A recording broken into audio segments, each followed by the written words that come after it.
And following was a hard act to follow. Oh. But one thing did strike me, because when he said he was asked to have an audition for television news, I thought, lucky sod.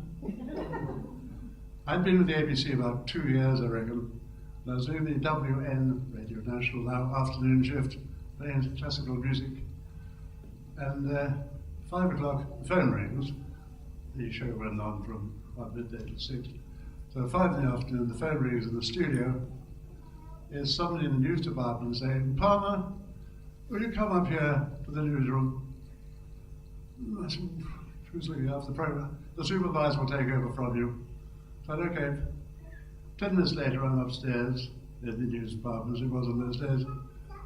And the guy said, "Sit down there. Now, read the script. When I tap you on the shoulder, start. When I tap you again, stop." I said, "Okay." Didn't seem too hard to do. I've done a few radio newses. So I did just that for about 4 or 5 minutes.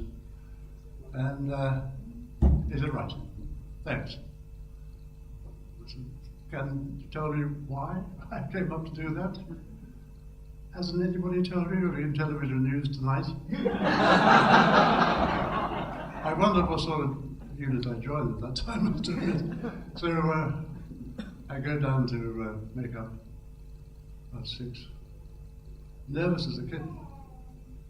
I read the news, again, as Al said, virtually half an hour, no film inserts, no DVDs or whatever you call them, that is. And I didn't make any mistakes, I read. 2 months later comes a review back from the eastern states, from Sydney. "Palmer must learn to relax when reading television news." I went wrong with that one. From that moment on, I think the next one who did a news bulletin like that was in Dave Ellery, the Newsreader, and he had about 2 or 3 weeks of training. So maybe my experience did somebody some good somewhere along the line. Television news was hilarious. There have been some very, very funny things that anybody can tell you about it. I think one of the strangest ones, halfway through a bulletin, my script is taken away from me by a hand which comes up at the side of the table. And I'm left with a sheet of paper. I slow down a bit, and then some more in front of me. I take that, keep it that, carry on reading it, and then again another sheet goes, I take that, give that. And this goes on about 3 or 4 minutes, all on camera. The hand might have been seen, I don't know. But a nice expression must have been pretty strange. And finally, the whole script unread, so it's right order, put back in front of me, I smile, and I read 4 words, and the voice God says, "You've already read that." Because God is up there somewhere. I mean, you've written down, I probably had already read that, but I don't know. But when people said, "When you get home, did you read the news today, Dad?" I said, "Yes, what's on the news?" I said, "I don't know, I read about 5 bulletins, I don't know what's on it." I just read it. And another very funny one too, I think. Not being a marine engineer, I couldn't change this one.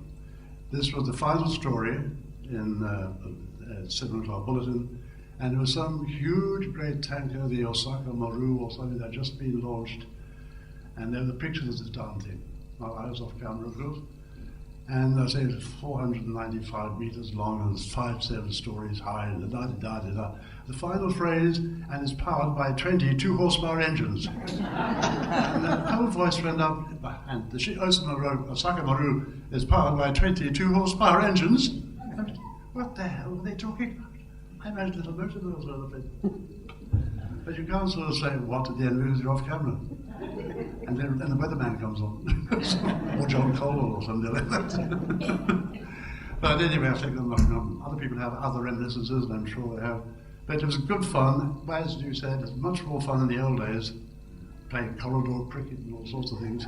Now it is too serious. And they're probably on contract, and they don't know where the next penny's coming from half the time. At least we had a job which was there next week as well.